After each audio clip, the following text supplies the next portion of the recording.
Elle est à 3 cm, effectivement il y a une poche de os qui monte. Je l'ai un peu forcé son col, je l'ai débridé. Ouais. Tout ce qui se passe pendant la période du travail, de l'accouchement et après l'accouchement, ce sont des données qui sont complètement médico-légales et il faut tout consigner dans un dossier.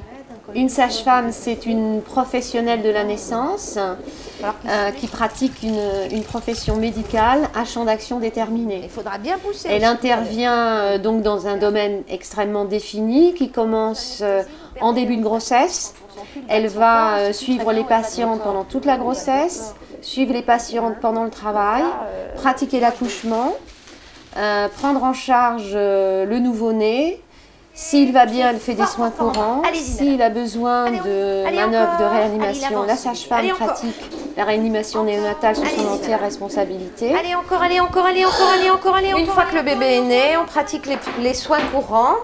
On doit vérifier que ce bébé va bien, donc on fait un examen clinique.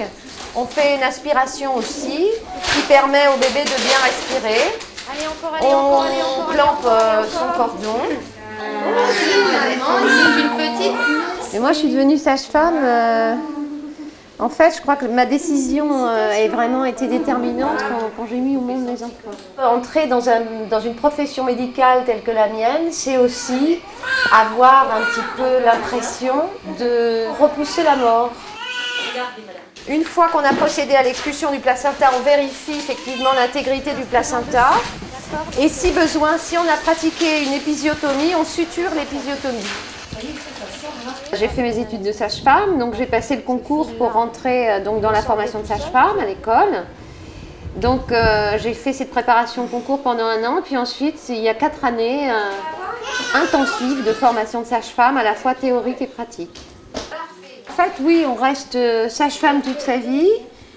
Pour celles qui veulent évoluer vers des postes beaucoup plus administratifs, des postes d'encadrement, certaines sages-femmes peuvent devenir cadres de service, surveillante générale, surveillante chef d'unité.